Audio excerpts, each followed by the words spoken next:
This is the new Bugatti Mistral. It's one of the most expensive roadsters ever made, and it could be the fastest open-top car ever built. It's also the swan song for Bugatti's iconic W16 engine. But the big question is it faster than the brand new Hennessy Venom F5 Roadster? Well, in this video, I'm going to tell you everything you need to know about this new Bugatti, because I'm Matt Watson, and you're watching Car Wow. Buy, sell, Car Wow.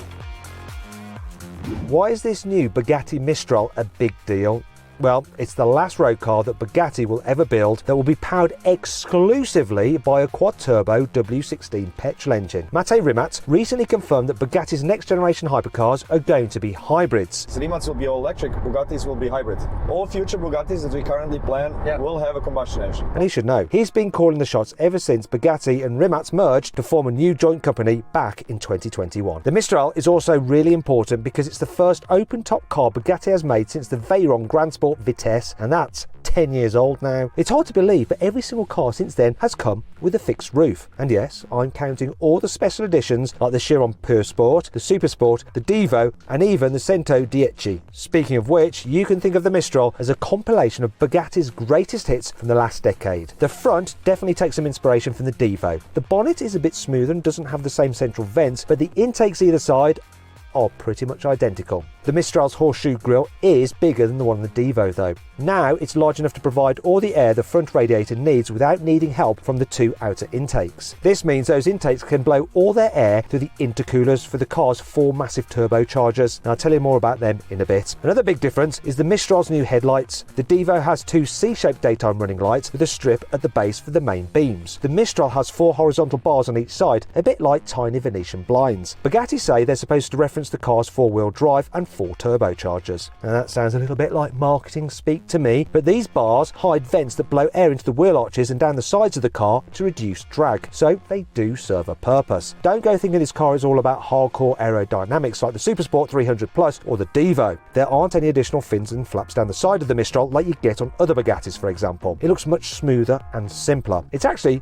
quite a subtle design. In a Chiron, the intake behind the doors feeds air into the engine and the oil coolers, but the Mistral only uses this air to cool the engine oil, so the intakes can be smaller. Another feature that caught my eye is the crease at the bottom of the door. It kinks upwards towards the rear wheel and looks similar to a line on the McLaren 720S, especially when you look at the car from the back. Something else you'll notice at the back is the Mistral's huge X-shaped tail lights that were inspired by the Bugatti Bolide. That is a track-only hypercar that started as a one-off, but Bugatti has since said it does now plan to put it into production at some point. Anyway, the triangular gaps between the lights and the bodywork produce a low pressure area that sucks hot air away from the Mistral's engine and gearbox. But this car's upgrades are more than skin deep. Bugatti could have taken the carbon fibre monocoque from a Chiron and simply cut off the roof. Carbon fibre is handy like that. It's so strong that you don't have to have loads of bracing like when you make a convertible out of a steel or aluminium monocoque. But just cutting the roof off would have been too easy. Instead, Bugatti made the far more expensive decision to redesign whole sections of the car's carbon fibre monocoque. It did all this to make sure the Mistral silhouette looked just right. I think they did a brilliant job. It looks absolutely amazing. But what do you think?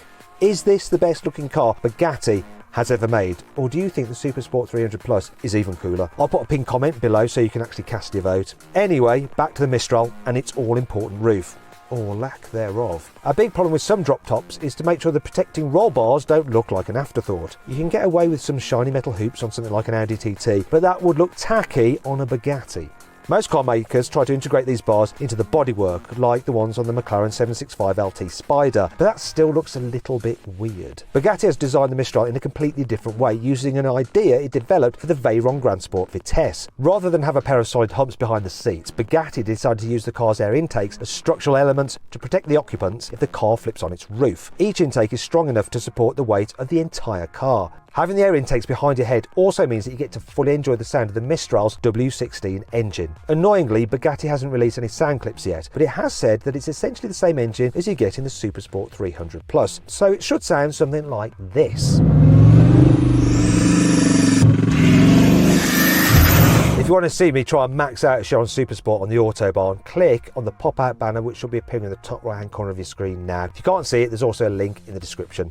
Anyway, the Mistral's 8-litre quad-turbo W16 engine makes 1600 horsepower and 1600 Nm of torque, just like the Supersport 300 Plus. All this is sent to all four wheels through the same 7-speed dual-clutch automatic gearbox and four-wheel drive system that car has. So, what about performance? Well, Bugatti has been pretty cagey about this as well, but it has said that it wants the Mistral to be the fastest roadster ever made. Bugatti's previous record holder is the Veyron Grand Sport Vitesse, which topped out at 254 miles an hour. But that's not the only record the Mistral has to beat. Koenigsegg smashed the Vitesse's top speed in 2017 with a 1,360 horsepower Agera RS. That clocked up almost 278 miles an hour on a closed highway in Nevada. But this new Mistral has 1,600 horsepower. That's 240 horsepower more than the Agera RS, so it should have no trouble beating that car's record.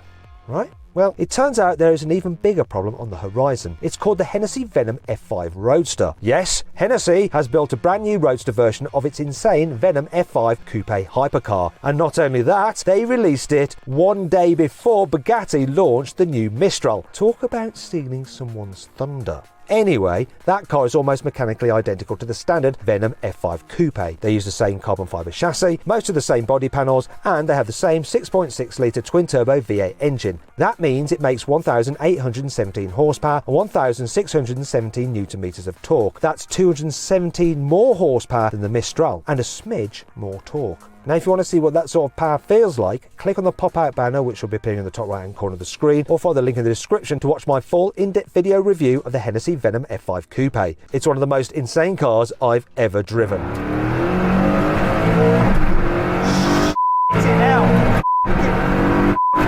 So which one of these cars is going to be the fastest? And which one is going to accelerate the quickest? Well, when it comes to acceleration, you can't forget about weight. And this is where things look even worse for the Bugatti, because it isn't just down on power, something you don't say very often, but it's also heavier. Now, Bugatti haven't said exactly how much the Mistral weighs, but the track focus Chiron Pure Spur weighs the best part of 2 tons. The Venom F5 Roadster only weighs 1,405 kilos, and Bugatti isn't going to lose half a ton just by cutting off the roof. That said, neither Bugatti nor Hennessy have declared either acceleration times or top speed of their cars. There is, however, a cryptic mention in the Mistral's press release which says that the interior and the dials were designed so all information is easily visible at up to 420 kilometers an hour. That sounds like Bugatti is aiming for a top speed of around 261 miles an hour. Hennessy is still testing the F5, but it reckons the coupe will do more than 311 miles an hour. Does this mean that the Roadster could crack 300? Well, we'll have to wait and see what numbers the Hennessy can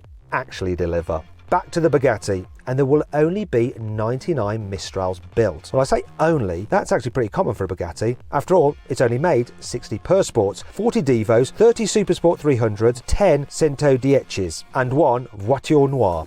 That said, Hennessy is only going to build 30 Venom F5 Roadsters. That makes it 3 times more exclusive than the Mistral. But despite all that, you do get one thing in the Mistral that you can't get anywhere else, and that's the last non-hybrid quad-turbo W16 engine that will ever go into a road car, and you can't put a price on that, can you?